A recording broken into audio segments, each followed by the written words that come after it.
Our desire is to see happen here in the United States, happen here in the Bay Area, what you'll hear in a little bit has been happening throughout the world. Today is the day that God's going to help us to understand how He's at work in the world and how we can be a part of that. And there were thousands of police officers around us in that base while we discipled each other. The numbers are so extraordinary, they're so unbelievable, that it's easy just to take them for granted.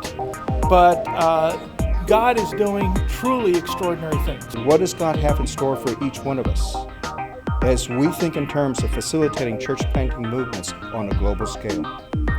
Where people have begun to practice what I'm going to share with you, we have seen an incredible increase in church planting. What I mean is stop being culturally Christian and be godly biblical. We're not finished. We have a question and answer time now, so don't feel like we're done. If you need to leave, you're welcome to go ahead and walk, but I want to take the next 30 minutes or so to answer your questions. Yes? So you train somebody to be a leader or church planner, and he or she starts church in another church, and then that person's training another person to be a church planner. When does the role or gift of pastoring come in, and how do you identify who's going to pastor a church while you guys are planning churches? And, it's like a beat going all over the place. Yeah, that's a very good question. You're planning churches, you're developing church planners who are planning church planters who are doing that.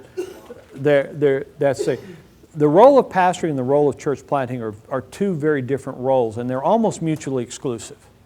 The skill sets to be a church planter and the skill sets to be a pastor are very, very different skill sets. But one of the interesting things is these facilitator types, inside leader types, most of them are actually pastoral types. They are people who have the skills to care for their flock, to equip their flock, to train their flock, doing those kind of things. So my job is to make sure that they have the equipping they need in the pastoral skills. And then occasionally I get another person who is truly an evangelist, who can be a church planter, and those then I encourage them to walk beside me as I move to other locations and work with them. We have equipping centers whose primary responsibility is to equip pastors, not church planters. Our church planting school is separate from our pastoral training school. Now, and so we never encourage someone who is pastorally bent to become a church planter, and I never encourage a church planter to become a pastor, because really the skill sets are very, very different, and the temperament's different, and the way they make decisions are very different. So, a church planter's life is itinerant. You don't stay anywhere very long. A pastor's life is very much where it is. And it's in relationship to the community they've always been in. See, that's the other thing. In our ministry, we don't have any such thing as calling pastors and sending pastors and moving pastors around. It's never happened, ever, not once. The only people who move around are church planters. The people who are pastors stay in their community and love their communities and serve in their communities. And if there's a problem, we may come back in and we may moderate problems, or other people who are in that denominational context that have arisen may come in and monitor those problems. But the whole idea of a pastor moving from one city to the next is totally foreign. Because again, where would you see that in the Bible? You don't see anybody from Ephesus going to be a pastor in another city. Now you see people like Timothy and Paul and Silas and Barnabas going out and starting work, but do they stay in pastorate? Do we ever see that happen in the Bible? We don't. We see that started and we see them move on. So those roles are very different. I'm glad you brought that up. Our primary focus is getting the work started and making sure that the people who are pastoring are trained initially. Then that goes into the hands of the association of churches that either develop or are there. We do continue long-term relationships with them, and we equip pastors to train church planters, so that church planters come up out of their congregations, they move and they carry on. Another question? Yes? Within the context of the definition of an apostle being a spiritual father, do you look at church planting as being an apostle in that you have a certain amount of care over the churches that you plant? And if so, what kind of role does the church planter have in establishing things like Paul said, to set up elders and deacons and things like that? Do you have an active role in guiding the pastors to those type of things, or is it something that they just do organically? I think there are multiple levels. I think there are church planters and there are apostles, and they're not always the same people. The apostle as a sent out one certainly is an itinerant work. Apostles often have a lot of influential authority, but very little direct authority. I have a tremendous amount of influential authority all over the world, but I have zero direct authority. I have no direct reports to me anywhere in the world. But in the area of leadership, again, when a church is forming and leaders are emerging, we're going to study Timothy. The book 1 Timothy. We're going to study Titus. We're going to study what happened in Ephesus. We're going to study the Acts passages dealing with those teachings as a part of developing the local leadership. And again, it's the Scripture. What are the principles? We get the principles established out of the group, and then we ask the question, how are you going to obey this to the group? Now, I do that when I'm working with leaders. I'll ask, that's one of the Bible studies we do.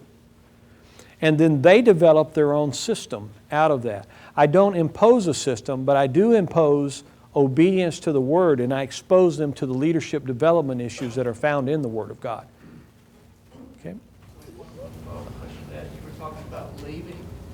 How long do you model, and when do you know when it's time for you to leave? How long do I model, and when do I know it's time to leave? You model until adequate leadership is in place. And that is a subjective thing. When is it adequate? I'm looking at their obedience. I'm looking at the fact, are they producing new leaders? I'm looking at their heart. There's a lot of things you look at before you leave. And there's a watching period when you're watching all this stuff and seeing how it's going. And sometimes that starts out as a near watch, but then you're at a far watch. And if something goes wrong, I might step back up and be near. I might even step in and do a little more mentoring and training, but I'm trying to back out. And then there comes a point you say, it's now to a point that if they have any problems, they take care of themselves. They got my number. If they don't, they can't take care of themselves, and I leave. From a time perspective, from initial contact to me walking out the door with the intent of not being there to do anything is 2 years. That's kind of my thumb. What I'm holding up. Yes? I'm a little confused about who you're talking to, because sometimes I heard kind of like that it's a lifestyle, like everyone should have a relationship in such a way that it's growing the church, and then on another time I get the impression that it's this unique person equipped by God with a personality and designed to go out of their church and be separate from that and do a different thing. Good. But that's good that you're confused between, or have a tension between a lifestyle that everybody does it and a calling that some do it. It's both. I'm going to train everyone to be a church planter, but that doesn't mean God calls everyone to be a church planter. Just like I train everyone to be a pastor, but God doesn't call everyone to be a pastor. So there's a both-and context here. In the training context, I'm training it to everyone. But when God calls and gifts, that's when leaders arise. And their job then becomes the ones to reproduce that and stabilize that in their own context. It's like, let's just talk about it in our traditional American context. We teach everyone to be an evangelist, right? We teach everyone to share their faith. But we don't say everyone is or has the gift of evangelism, do we? And it's the same way here. I'm going to train everyone to be an apostle. That doesn't mean everyone is an apostle. But the ones God calls, they've got the knowledge, they've got access to the skill sets, and they have access to a mentor to become that if that's what God calls them to be. And I'm going to do the same thing with prophet. I'm going to do the same thing with evangelist. I'm going to do the same thing with pastor and teacher. And that fivefold ministry, I do all of those in the context of new churches, and then the leaders emerge out of the crowd as God calls them. They demonstrate the giftedness, they demonstrate the character, the initiative, and then they have the equipping and training that gets fine-tuned as they emerge as leaders. I saw a hand. Yes? In terms of mentoring, like if you do feel a call and you said that you need to be equipped by a mentor, how do you, I guess, yeah, what are your thoughts on like the mentor, finding one? And Finding and being a mentor are very important things for us to think about, particularly in leadership. There's two aspects to that. I teach everyone, if you don't know something, find someone who knows it and get them to teach it to you, to mentor you if possible. It's your responsibility to find mentors. Now, as a mentor, I'm always looking for that special person to invest my life into. I keep my eye open all the time for young men that I can invest into. My wife keeps her eye open for young women that she can invest into. I do not engage in cross-gender mentoring. I don't do it. Now, my wife and I sometimes will mentor a couple together, or we'll mentor a male, or we'll mentor a female together, but we never do a cross-gender mentoring process. So there's two dimensions to mentoring. Mentoring is a covenant between two people. When you start out mentoring, your relationship is like this. I'm a high knower and you're a low learner. But as that changes, our levels come closer and closer and we become more and more peers. And there even comes a point where sometimes you may be mentoring me. I may be learning from you. Particularly, let's say you're a high knower in your culture and I'm a low learner. I may be here in church planting, you may be here in cultural issues. So in some aspects, I'm your mentor here. In other aspects, you're my mentor here. So it's a relationship that has a give and take all the way through it. So when I enter into a new culture, I'm looking for a mentor. And often the person that becomes my mentor, I also become a mentor to them in the area of leadership and church planting and church development and other things. So it's a give and take relationship. But I encourage particularly young people, look for people who have the skill sets, who have the knowledge, who have the character that you want to have in your own life. There are some men that are heroes in my life, and sadly, most of my heroes are getting to the age where they're dying. Sadly enough, they're in their 80s now, and some of them are even in their 90s. And I grieve the loss of their counsel. Now, these guys, most of them have not taught me in 20 years. I mean, the knowledge-wise and skill set-wise, I'm at the top of my profession. But I still have a deep relationship with these people. It doesn't go away. Mentoring relationships don't go away unless you choose to break them. And so when I talk about mentoring relationships, these are long-term, serious relationships. And we keep them engaged for life if I can. The guys I mentor, I hope I'm still mentoring in a relationship with them 20 years from now. Just as I hope that the guys that are still part of my mentoring to me will be around another 20 years. I don't think it's very likely, but I would hope it would be that way. Does that help? So here. I had a question and clarification on something you said. Is that about the self-supporting? Uh-huh. You said that it's good when the local church planters are self-supporting and they can kind of start and sustain all the, I think you said all work there. Now, how does this work in terms of access ministries? Because, I think oftentimes, there's a lot of sort of Western money going in, say, to Africa or other countries to help on, I guess they would be called access ministries. Now, Okay, the difference between self-supporting, self-sustaining, and access ministries. All mission endeavors at some point require external investment. How you make that investment, though, is very, very critical.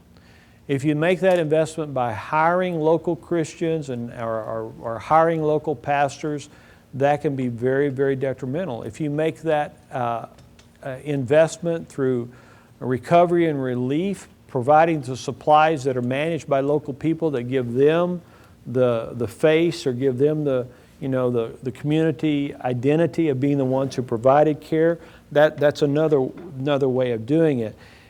It's a part of that livelihood, access, the ministry cost always.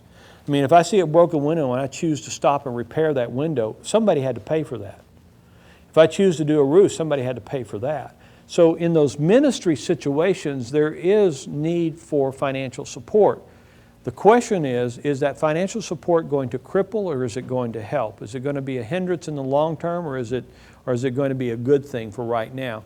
And those are judgment calls. And I promise you, I've made lots of some mistakes in those judgment calls. There are things that I've supported that I should not have supported. There are things that I did not support that I should have supported when I look back on it. And you can't change that. You just make the best decision you can when you're in the midst of the decision. But the guiding factor in the decision is it going to cripple this process when it comes time for this to be an independent movement and I withdraw my funds? What's going to happen? So if I put money into building houses to recover from tsunami, if I remove that funding when the houses are built, is that going to hurt anything? Probably not. But if I go in and say, okay, you've become a believer now and you're going to be the leader of this group and I'm going to pay you $100 a month to lead this group, and then it comes time to leave or I die or the support dries up and I say, I'm going to remove this, what's that going to do? So you have to look in those terms. How does it impact the long-term viability of what's happening? And let's say, okay, I've supported a person or I've supported a ministry and I want it to multiply. What's the real impact of this multiplies 1,000 times? Can I afford it? Would it multiply if I cannot afford it? And if it can't multiply, if you can't put the money in there, then that probably means you shouldn't be putting money in there in the first place. So these are very subjective, but we need to work at making those decisions. And will we make mistakes? Absolutely we will make mistakes. But we just need to be thinking about it up front so we don't make as many of them and they're not as serious as they could be.